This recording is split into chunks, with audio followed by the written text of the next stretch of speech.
Bjarne Ussings livsmission er at redde ofrene for de mange landminer i det borgerkrigshærgede Myanmar. Men det er ikke en let opgave. Her er En dansker redder verdenen. Hvis du har været ude og se et landmineulykke, så kan man slet ikke lade være med at blive aktivist for det, fordi det er så forfærdeligt. Take down. Jeg har været med til at skabe en lastbil, der laver proteser til landmineofre. Han fik benet på første gang, og jeg må indrømme, at det er lidt rørt af det her, så faldt det af.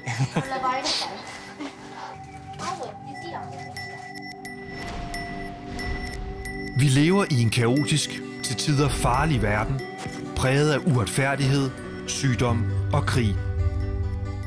De fleste af os vælger at følge begivenhederne i tryghed og på afstand. Andre vælger selv at rejse ud for på en eller anden måde at forsøge at gøre en forskel. I denne programserie følger vi en række danskere og deres arbejde for at gøre verden til et lidt bedre sted at leve i.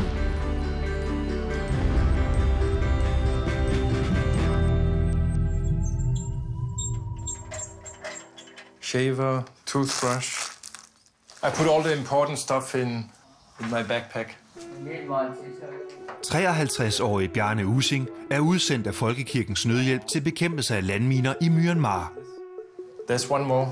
You need more, man. Yeah, I take one more. Jeg hader landminer som pesten. Det er fordi, det er et tåbeligt våben. Det er blindt. Det ved ikke, hvem det rammer. Det rammer typisk de forkerte. Altså, det bliver lagt ud for at dræbe en fjendesoldat om 2 timer. I virkeligheden er det naboens kone, der træder på den om 5 år. Det er så voldsomt. Det er så skrækkeligt at se sådan en mineulykke. Hvad det er, der er med knust og brusk og knogler og kød, der bare stritter ud i alle retninger. Excellently. I have to learn one day. Til daglig bor Bjarne i Chiang Mai i Thailand med kæresten Porn. You wearing here? Yeah, I wear that today. Men i dag starter en farlig tur over grænsen til Myanmar. Målet er Bjarnes hjertebarn, en proteselastbil, der kan nå helt ud til mineofrene i de fjernliggende konfliktområder. Hovedformålet med min tur er proteselastbilen. Det er den, jeg er allermest spændt på virke. Det er ekstra vigtigt for mig, fordi jeg var med til at starte. Det er helt op fra ground zero, at kvaliteten bare er god, at det virkelig er i orden, det vi gør her. De ben, vi laver, er bare okay.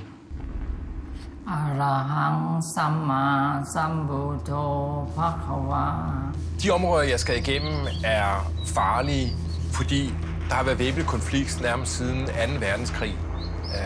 Selvom der er våbenhvile, der blev indgået for et par år siden, så sker der stadig væbnet konflikt af de her områder.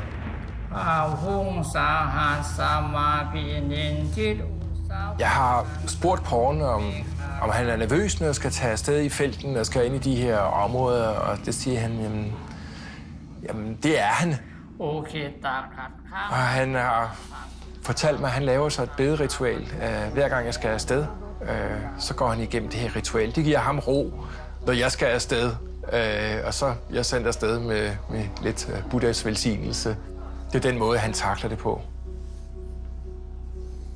I pray for him and worry about him. It's a good luck to him. Have a nice way. I hope so. Okay. Yeah.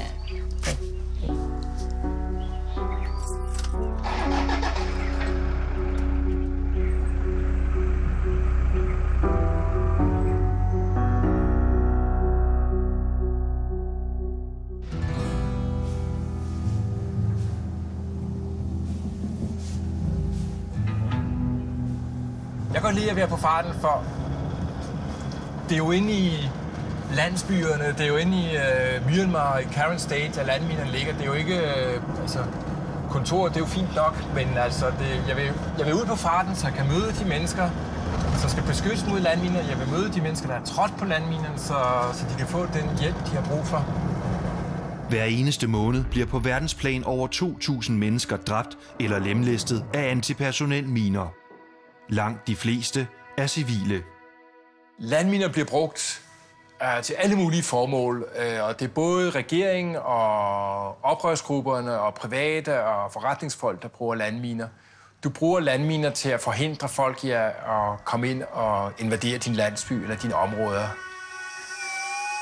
Grænseområdet i Myanmar, hvor Bjarne er på vej hen, er blandt verdens 3 tættest minerede områder. Den vej er enormt farlig,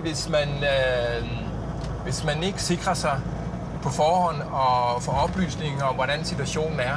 Altså hvis man bare går blåret ind på den her vej og kører afsted, og ikke har sine kilder i orden, så er det farligt.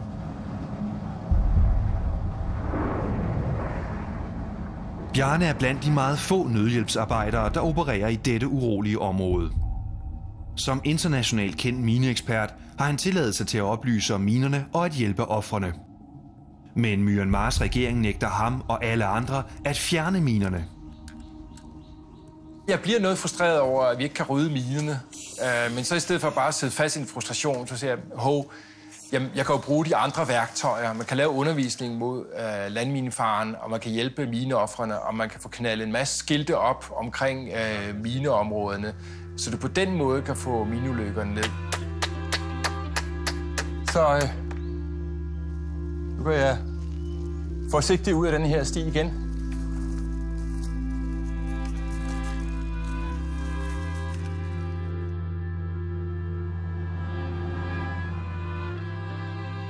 Jeg glæder mig til at komme op til proteselastbilen, fordi den betyder meget for mig, fordi den er sådan lidt min baby.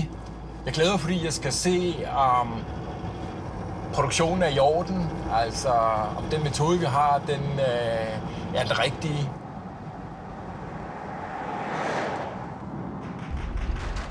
Myanmar, også kendt som Burma, har siden 1962 været styret af et korrupt og brutalt militærdiktatur. Det er blevet lidt bedre de seneste år, efter at demokratiforkæmperen Aung San Suu Kyi blev løsladt. Men problemerne er ikke forsvundet, og militæret styrer stadig. Der er en checkpoint her. Kamera væk. Bjarne har nu krydset grænsen, og herfra foregår turen med chauffør af usikre veje. Dette område er ikke for turister. Etniske karenere, der bor her i grænselandet, har siden 1949 kæmpet for mere selvstændighed. Og blodige kampe med regeringshæren blusser jævnligt op, ikke mindst med miner som våben. Det, der er farligt ved denne her tur, det er, at jeg skal igennem både regeringskontrollerede områder, og jeg skal også igennem områder og kontrollere af rebelgrupper. Og der har været væbnede uroligheder en del af stederne, så det kan jo ske igen.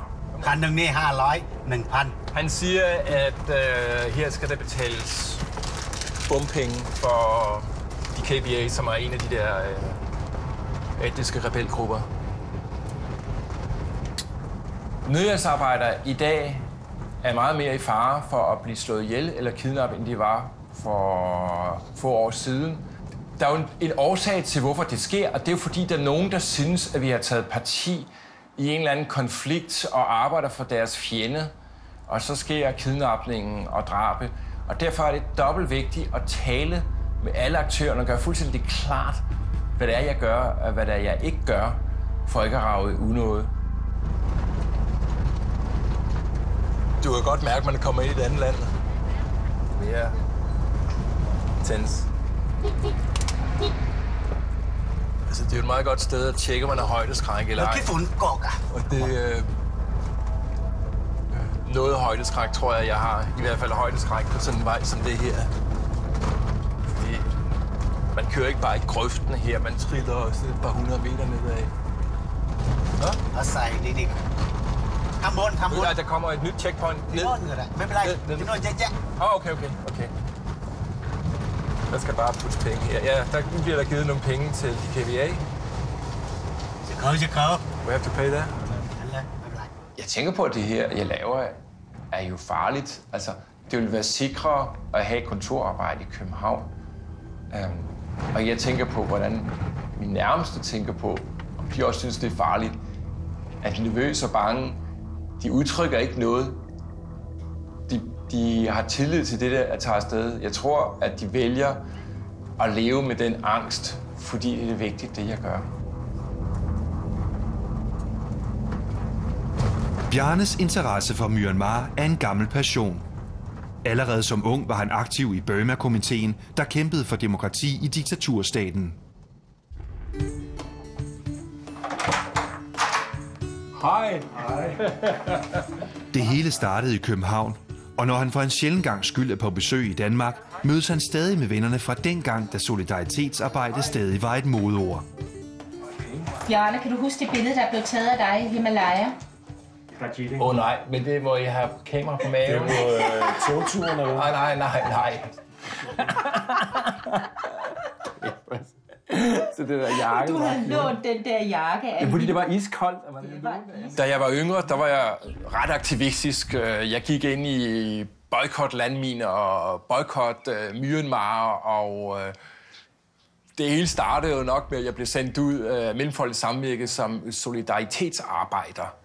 Frivilligt nede i det sydlige Indien og byggede spænderi og en lille bitte tændstiksfabrik, så de lokale kunne få lidt at lave. Så fortsatte den derudad, og så kom landminerne og kampagnen mod landminerne, som jeg blev stærkt engageret ind i. Men så blev det... Det blev jul alligevel! Og jeg kan huske, at jeg sad og lavede risengrød på det der... på kerosene-komfur med sådan noget mælkepulver og noget ris og sådan noget der. Senere kommer Bjarne ind i det organiserede hjælpearbejde og er udsendt i Irak, Rwanda og Kongo. Alle steder med minebekæmpelse som speciale. I dag vil jeg ikke gå på boykotbølgen på Myanmar. Altså fordi forholdene er anderledes. Og min mission er også anderledes i dag herude. Nu handler det om at få landminefaren ned, færre ulykker og hjælpe ofrene for det. Noget af det, som kan imponere mig, når jeg møder Bjarne, det er hans evne til trods for, at han har arbejdet og boet så mange år i udlandet under de her vilkår, stadig har en fuldstændig grundlæggende nysgerrighed og interesse for de folk, han møder, og for de steder og de lande, han besøger. Det synes jeg det er både en gave, men det er også imponerende, at han stadig kan det. Det var helt tilfældigt, at vi hørte om det der med.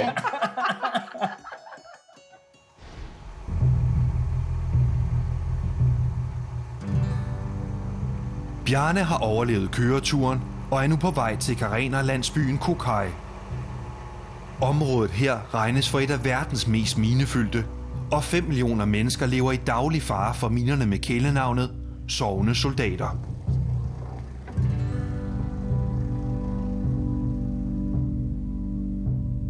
Jeg passer på, når jeg går i det her område, fordi der er minefelter meget tæt på. Jeg holder mig på midten af stien.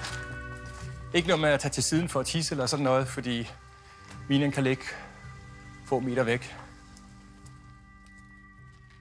På rejsen mod proteselastbilen benytter Bjarne sig af at være i disse utilgængelige konfliktområder. Forebyggelse og undervisning er et vigtigt redskab til at begrænse antallet af nye ofre. Udover os og vores partnerorganisationer, så er der ikke rigtig nogen, der gør noget ved landmineproblemer i Karen State. Og Karen State er det mest minerede område, du har i hele Myanmar. Så det er et vigtigt arbejde. Hello, Gay. Hi. And I come here to talk with you about things out of the forest that can explode, things we should not touch. Jeg redder liv ved at lave et undervisningsmateriale mod landmineulykker. They can look like this, and then just wait until one person come walking on it, and then just, I don't know. Vi går ud i nogle landsbyer, der siger, der er mineområder omkring jeres landsby, og de kommer formentlig til at ligge der i nogle år endnu. I skal stadigvæk i skolen, I skal stadig dyrke jeres marker, men hvis I bruger de her råd, så kan I nedsætte risikoen for landmineulykker. How many of you have seen or know a mine victim? Noget, der har slået mig sådan ekstra hårdt, det er, når vi kommer frem til en landsby, og vi og jeg kommer ud med de her minehold, og så landsbyen siger bebrejdende til os, I kommer for sent. Vi har allerede haft landmineulykker. Det er jo ensbetydende, men de vil meget, meget gerne have den der undervisning mod landminefaren, ikke? Og jeg kan jo ikke være på alle landsbyer på én gang, så det slår hårdt, når der pludselig er nogen, der siger, I kommer for sent. De har jo sagt, det vi laver er vigtigt. Thank you. Jeg tror, undervisningen gør en forskel. Jeg tror, at de forstod, hvad det var, jeg sagde. De lyttede, de kiggede, og de kom alle sammen hen til mig. Jeg var sådan lidt uforberedt. De kom alle sammen hen og sagde farvel til mig og smilede. Og det tror jeg ikke, de ville have gjort, hvis det bare havde været fuldstændig ligegyldigt og kedeligt, hvad jeg havde lavet. Jeg kunne mærke på dem, at det synes vigtigt.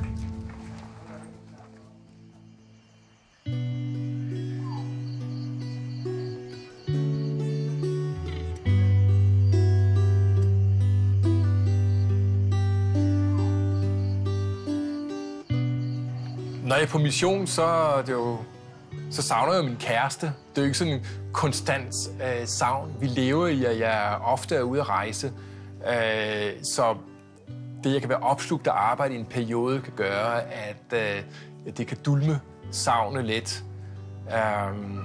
Men når jeg så er det her et sted, hvor der sådan er mere stille og sådan noget, ikke, så kommer savnet mere frem. Jeg har tidligere i mit liv overvejet, om man skulle have kone, og man skulle have børn, og det skulle ligesom gå den der vej. Men det skulle først ske, når jeg blev 40 år gammel. Og indtil da måtte jeg godt være bøsse.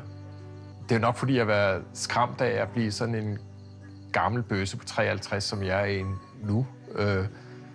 Der var nok mange fordomme.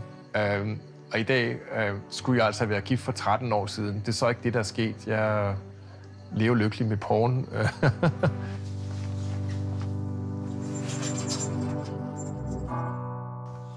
Now, video many people. Det går Werner. You like it? Yes. ไม่ได้เอา2 อย่างเนี่ยนะ Porn og jeg, vi har kendt hinanden i over 8 år, og det ser solidt ud. Vi har besluttet os, at vi skal blive gamle sammen. Det er måske lidt anderledes end mine mere yngre dage, hvor der var måske den lidt mere rastløse Bjarne, der ikke helt kunne beslutte sig, hvem man nu skulle være kæreste med. Og den ro, der kommer over det, vil jeg sige, her er han. Det giver mig jo overskud til at gøre andre ting i livet også. I stedet for at flinte rundt. One enough. One? Okay. Spicy? Jo, det kan jeg få. Det kan synes noget pussy eller fejlplaceret, at jeg som en halvgammel bøsse er røget ind i den her mandehørmerverden og rydde landminer. Jeg har jo ikke engang været soldat.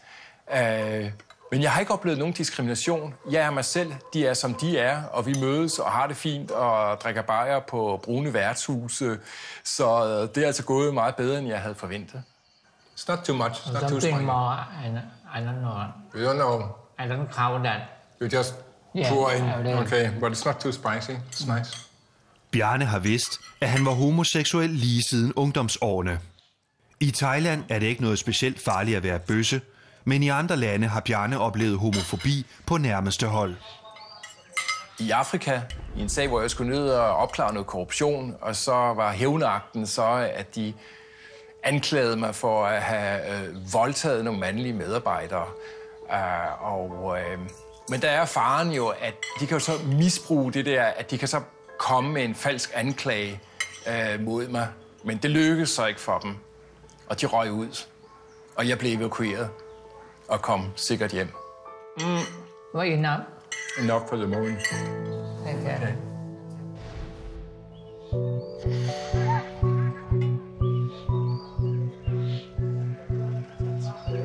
If you come from down there. Bjarne er nu endelig nået frem til landsbyen Mone.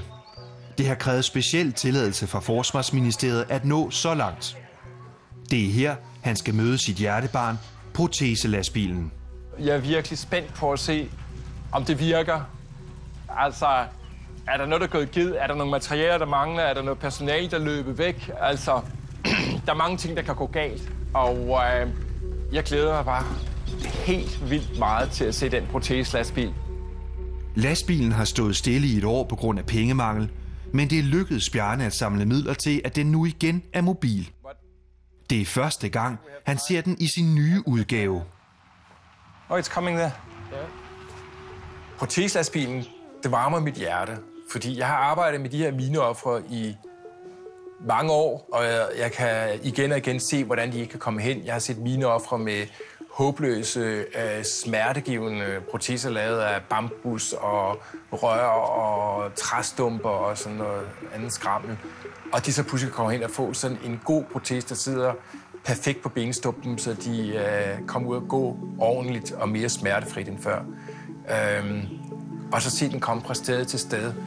Og det er fedt. Hej. It's almost 1 year since we saw each other last time now. Yeah. Oh. Det er jo fantastisk. Og nu skal den foldes ud igen, og de der sider, de skal i hvert fald skubbes ud, så det bliver sådan et stort gulv. Jeg er så fascineret af den her lastbil, fordi den bare, altså... Den har jo løst problemet, jeg har set i årevis, at landmineofferne kan jo ikke komme til proteseværkstederne. Og så må man lave et proteseværksted, der kan komme hen til landmineofferne. Og det er sådan en teknik, der virker ude i steder, hvor der hverken er løbende vand eller strøm eller noget som helst. Den har det hele på sig. Rygterne om lastbilen er løbet i forvejen, og landmineofre fra nær og fjern dukker op. En af de første er Ko Tang Win, der mistede sit ben, da han hentede brænde i skoven. Mingalava. Ja. Når jeg møder et mineoffer, så bliver jeg trist om hjertet. Fordi de har jo ikke bare mistet en fod. Det er sådan set banalt nok. Amputation er smertefuld. Og i et landsbysamfund, der skal være en del af produktionsapparatet. Det er de ikke. De sidder jo ubrugelige i et hjørne. Og mange af dem benytter så muligheden for at tage deres eget liv. De begår selvmord. De har mistet en fod og tager hele deres liv. Det synes jeg er trist.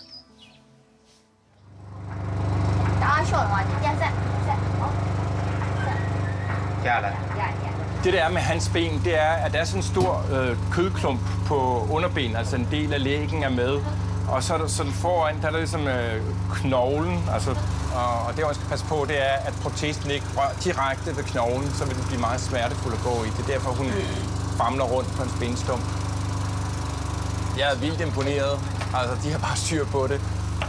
So, we can left. Yes. So he can rest before he come back? Yes. Yeah. And then... Okay, see you. Mineoffer er lige blevet sendt hjem. Jeg har ikke brug for ham. De har ikke brug for ham de næste par timer. Men om et par timer skal han tilbage i processen igen. Han får lige et par timer til at hvile sig i.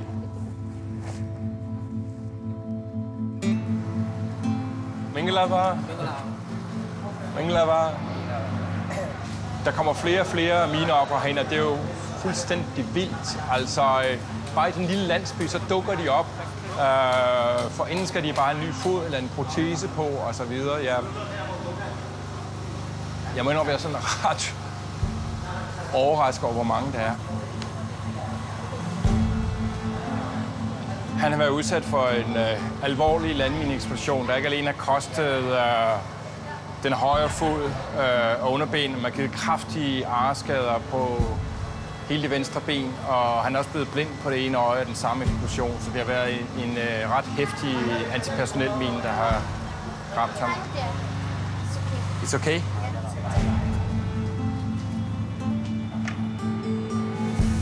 Proteselastbilen kan jo ikke nå alle mineofre, der er i Myanmar. Der er et sted mellem 10 og 20.000 mineofre i Myanmar. Man kan nå rimelig mange. Altså vi når hundredvis af mineofre per år, som får nye proteser. Om eftermiddagen kommer Ko Tang Win tilbage efter sit nye ben. Det er ikke så let at lave en ny protese, der helst skal passe perfekt til benstumpen. Jeg glæder mig sindssygt meget til at se, om benet passer til vandet. Det er vigtigt, at der bliver tjekket op på kvaliteten. Et menneske skal gå med det hver eneste dag, året igennem. Så der må ikke være noget, som er lidt skævt, eller en dims, der går ind og giver smerte, eller sår, eller et eller andet. Det skal være fuldstændig i orden.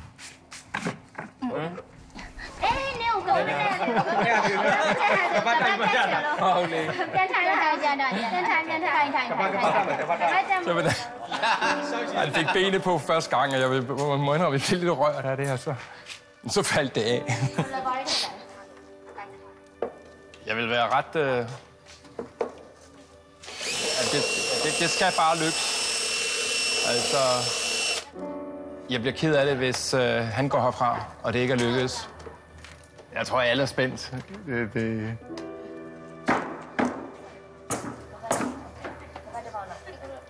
Så bliver der banket i gulvet.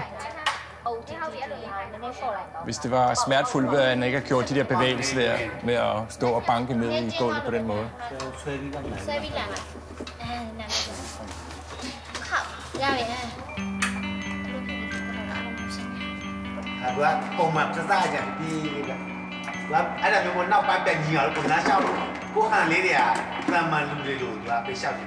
Efter en del justeringer kommer protesen til at sidde korrekt.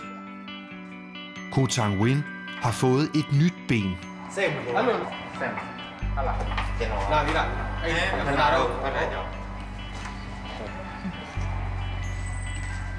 Jeg er meget tilfreds med patientens forløb. Og det kan jeg se ikke på hans ord, for jeg står ikke hans sprog, men på hans smil, på hans øjne, på hans talrige håndtryk, på at vise, at han er okay med det, der sker her lige nu.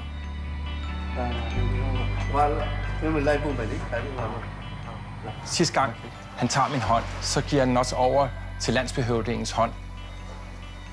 Og jeg tror, det er for at vise taknemmelighed fra den øverste person i landsbyen, for at sige tak.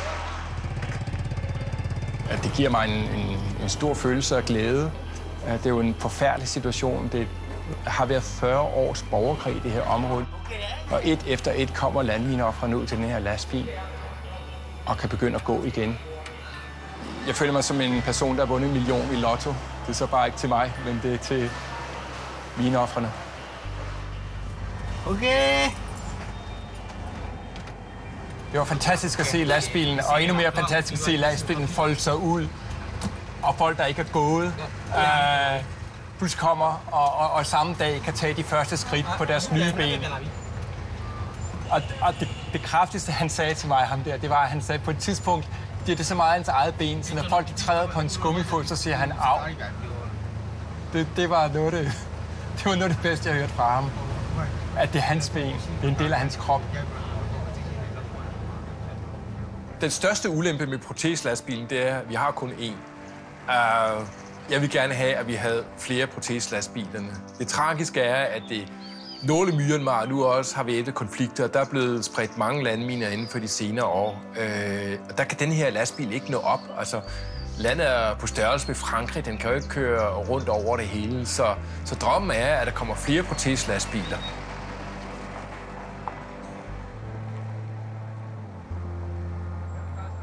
Af alle de job, jeg har haft i mit liv, så det job, jeg har lige nu, det bedste, jeg har haft. Alt den flakken rundt, rejsen rundt, savn væk fra dit og dat, det er det hele værd, fordi der hjælpes simpelthen så mange mennesker. Det giver vildt meget mening. Kort tid efter Bjarnes besøg opstod der nye voldsomme kampe i området. Og den midlertidige fredsaftale mellem karenerne og regeringen hænger i en tynd tråd. Bjarne er nu gået i gang med at skaffe penge til nye protesebusser, der skal operere i det nordlige Myanmar. Han prøver at overtale Folkekirkens Nødhjælp til en kampagne med navnet Giv et ben.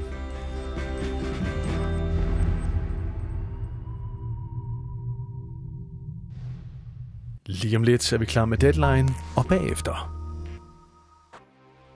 I denne uge skal I møde teaterinstruktøren Elisa Kragerup, forfatteren Jens Christian Grøndal og mesteren selv, The Champ, stand-up-komiker Uffe Holm. Vi ses på DR2.